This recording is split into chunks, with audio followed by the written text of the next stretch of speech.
is Kehinde Adegoke, otherwise known as Kenny Crown. I'm a writer, host, speaker, liberation, and intentional lifestyle coach. And you are welcome to Monday Motivation. On this platform, we motivate, inspire you, liberating you from just living into intentional living. And if this is your first time being on this platform, please do not hesitate to like, share, subscribe, and follow us. It is with a great privilege and pleasure to inform you of our new book. Yes, we have just added another new book on our bookshelf on Amazon. So please head straight to buy your copy. It is titled The Journey from Limited to Limitless. Our first book is still very much out there, intentional living. You need to tap into your identity and begin to fulfill your purpose. So what are we talking about today? Today we're looking into rise above cringing. Quite a number of people cringe. I used to be one of, but I am liberated, and that is why we're speaking about this. Dictionary definition is to suddenly move away from something or someone because you are frightened. Another one says to feel embarrassed or ashamed, to pull back from something or someone in fear of something that is powerful or dangerous to you. So what are those things that make you cringe? From that definition, something that makes you feel ashamed, something that frightens you, something that you feel embarrassed about, or someone that is more powerful than you are, that when you see that person, you're just so scared. How do you overcome that?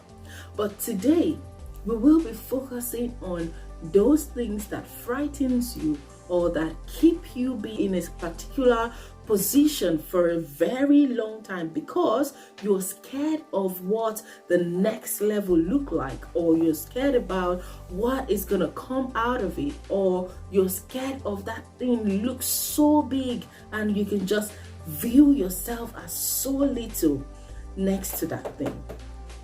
Today we're breaking that. We're shattering that wall because you need to become all that you are created to be and all that you desire, that you have dreamt so much about. So what are those things that could frighten you or place you into those particular situations or to place you in that state? Let us look at few, the event of the past. No matter what has happened before in the event of your life, those are the things of the past. They're not relevant to today, and they will not be relevant to your tomorrow. However, the lessons that which you have learned from your yesterday, you can watch out for those things which would help you be more vigilant, observant about what is happening right now. Am I making the same mistake, or am I improving myself not to make the same mistake? Or how can I beat that? Another example could also be when you cannot tell the difference between real danger or what you perceive or what you think danger is. You just find out some people are running, they're not sure why others are running, but they rather run than wait to see why they are running. At the end of the day, why they are running may not even apply to you. So you felt that it could pose a danger to you, but it is not actually a danger to you. So at those times you can be frightened, or you're seeing a particular movie and then you just feel that fear, even though you know that those things are not real, but you still feel those things. You can be scared of writing that book in you. You can be scared of releasing that song. You can be scared of leaving your present position at your place of work to look for something better and meaningful, even when you know that you deserve it, even when you know that you can do better than where you are, but you would rather stay there, be frightened of What is it going to be? What if I don't say as much as I should in my interview? What if they don't pick me? What if I don't get it? That is all you think about because you are frightened. Until you're able to take a deep breath and then see yourself. What's the worst that could happen? Sorry, we can't hire you right now. Yes, that's fine. Get feedbacks and work more on yourself and be that better version of yourself rather than being scared. We'll say, face your fears, but you don't really know how to face your fears. Your fears are there. It could be because you faced the crowd in the past and then you were humiliated, you were embarrassed, you don't want to try it again. Or whenever you now stand in front of the crowd, you're so scared, you're not sure, why am I exactly doing this? I cannot do this. Even though you've been able to practice a long time in the front of your mirror, or you've been able to sit a few people down and speak to them, but when you have a hall full of people, you're thinking, how can I do this? I cannot do this. And you cringe. Or are you that person?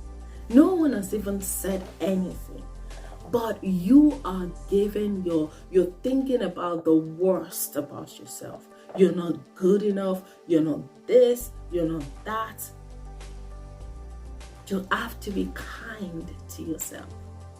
You have to love yourself enough to be able to critically analyze yourself. Be your own critiques. When you've done something and you feel that this is not my best, then try as much as possible to do better than that. Another thing that could make you cringe would be other people's declaration towards you. But people have told you, you cannot do this. You're so bad at doing this. You cannot attain this level. No, you cannot. And everything you keep hearing is, you cannot. Now you believe you cannot do that. You've been able to observe every word, those negative words that has been spoken to you that you don't even know how to break forth from those words. Then those words keep you frightened. They keep you in there. You know that you've got it, but you don't know how to go for it. You know that you're best at it. You know that you can do it, but you're just too scared to face it.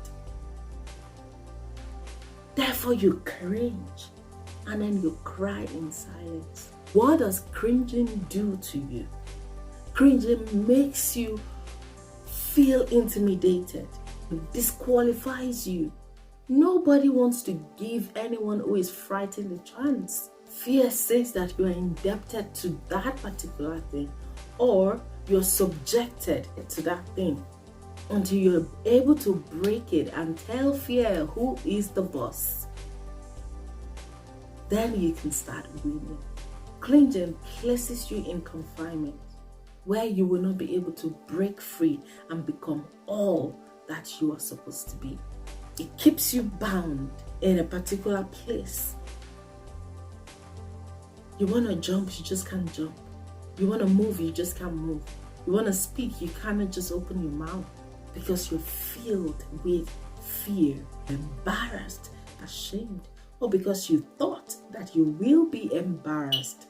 You can break that. You can break the cycle of cringing by knowing yourself, understanding yourself, knowing how to fight it. Even when it feels like a hopeless situation, you know you have the obligation to lead to a place of change, to a place of transformation, place of fulfillment. You need to brush off the cringing moment and ruthlessly go for what you deserve. You ruthlessly go for what is yours.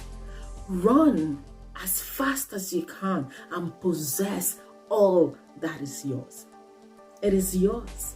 You've heard it over and over and over again that you can do it, but you still do not believe it. But you need to fight that thought. You need to fight that belief and rise up and do it, being scared,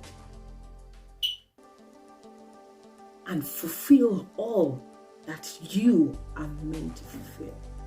You need to decide what is worthy and what is not.